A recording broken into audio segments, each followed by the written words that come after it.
Menteri Pertanian Republik Indonesia Andi Amran Sulaiman memimpin langsung kegiatan groundbreaking rehabilitasi lahan sawah terdampak bencana di Kabupaten Aceh Utara pada Kamis 15 Januari sebagai langkah strategis pemerintah dalam memulihkan produktivitas pertanian dan memperkuat ketahanan pangan nasional pasca bencana hidrometeorologi.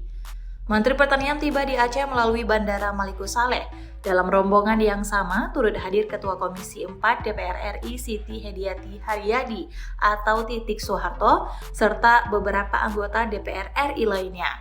Kegiatan tersebut turut dihadiri Wakil Menteri Dalam Negeri RI Bima Arya Sugiarto, Bupati Aceh Utara Haji Ismail Ajalil SEMM, unsur Forkopimda Aceh dan Aceh Utara, jajaran pemerintah kabupaten kota, serta perwakilan kelompok tani dan tokoh masyarakat. Dalam kesempatan tersebut, Wakil Gubernur Aceh menyampaikan apresiasi atas besarnya dukungan Kementerian Pertanian kepada Aceh sejak awal bencana.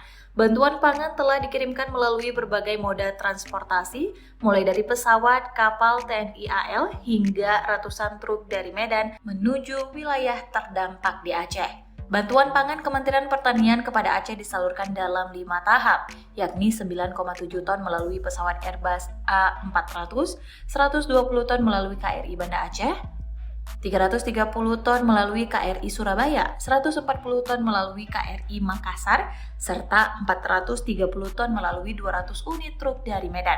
Menteri Pertanian Andi Amran Sulaiman menegaskan bahwa dukungan pemerintah pusat tidak berhenti pada fase tanggap darurat, tetapi berlanjut hingga pemulihan dan pembangunan kembali sektor pertanian. Untuk mendukung percepatan rehabilitasi lahan sawah di Aceh Utara, Kementerian Pertanian juga menyalurkan pupuk urea, benih padi, traktor roda 2, serta traktor roda 4. Program rehabilitasi lahan akan dilakukan bertahap dengan memprioritaskan sawah rusak ringan hingga sedang yang mencapai sekitar 90 hingga 95% agar petani nantinya dapat segera kembali menanam dan bereproduksi. Skema ini juga dirancang berbasis padat karya sehingga petani dapat terlibat langsung dan memperoleh penghasilan selama proses pemulihan.